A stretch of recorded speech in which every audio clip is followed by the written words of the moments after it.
Before I start teaching you how to ID conifer trees and how to use the dichotomous key, I wanted to talk about why we're doing this. This is the very first lesson, usually in a typical year, of environmental science, is tree ID. Because trees are important.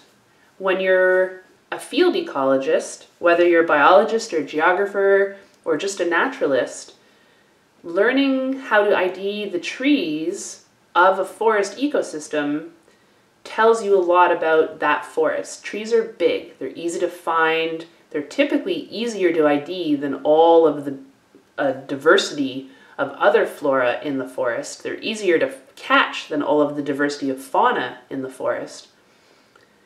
And if you can ID the tree species, it tells you a lot about that habitat, about the soil that's there. And if you learn about the habitat, about the climate and the soil, you can then make inferences about the other species that might be the kind of habitat. Trees are a keystone feature of a habitat. To wildlife, they're important because they are food and shelter. It's where they build their nests. It's where they spend their days. Arboreal species, like squirrels, spend almost all their time in the trees.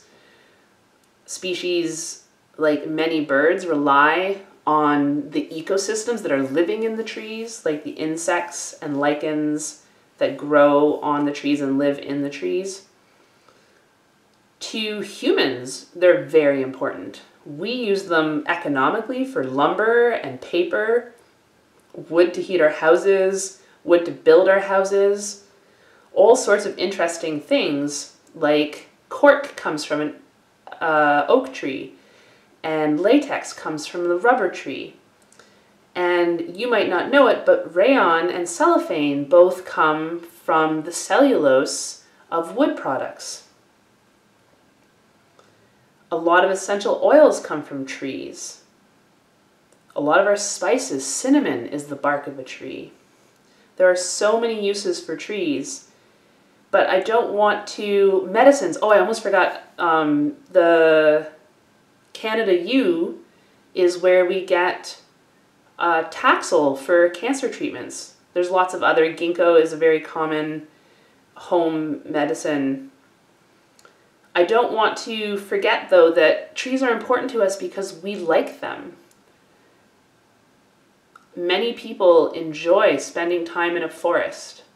It is holistically good for many humans. It is a mental health to be in a forest. And for a lot of indigenous cultures, it is a part of their spirituality. Trees are sacred. There are trees in the Temagami area that the Anishinaabe hold as sacred and protect and have prayer flags up around. So, we learn about trees for a variety of reasons. They are important to us.